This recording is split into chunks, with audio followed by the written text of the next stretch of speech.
Let's reflect elsewhere. It's day 3 of a trial in which many high-profile celebrities, including Prince Harry, have accused Mirror Group newspapers of alleged unlawful information gathering.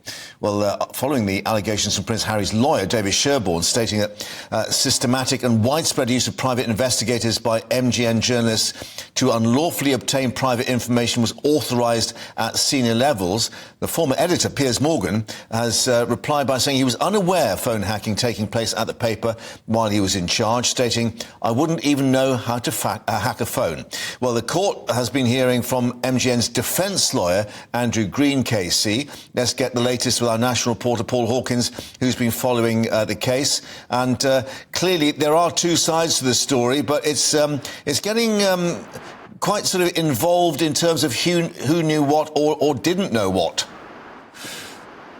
Yeah, and that goes to the heart of this case, Mark. Who knew what? Did it happen? And were there attempts to cover it up? And indeed, covering up is the allegation from David Sherborne, the lawyer for the claimants. He said that senior executives, the board at Mirror Group newspaper, tried to cover it up and that they knew that information was being unlawfully gathered. Now, responding to that, Andrew Green, the lawyer for Mirror Group newspaper, has said that that accusation is a smear, as he described it, and he's pointed to the case in 2015 when Mirror Group newspaper admitted to phone hacking and had to pay out hundreds of thousands of pounds worth in compensation for 5 high-profile individuals. And he said that in that case, yes, some phone hacking had occurred, journalists had done it, but executives were cleared then. He said allegations such as covering up phone hacking must be scrutinised with real care, and we say that they have been made without real care. Of course, Mirror Group newspapers deny any phone hacking in relation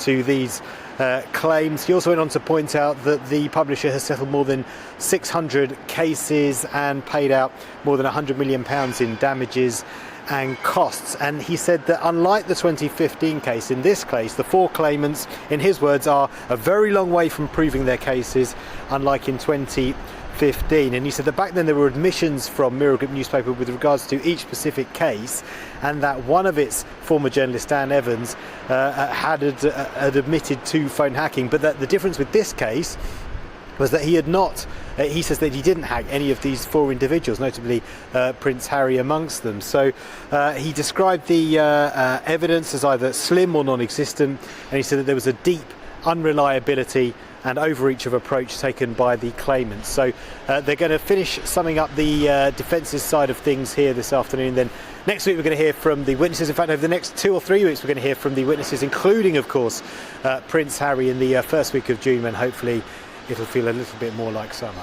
Yeah, I mean, as you say, we're just 3 days in, weeks to go, and we think that Prince Harry will be here, beginning of June?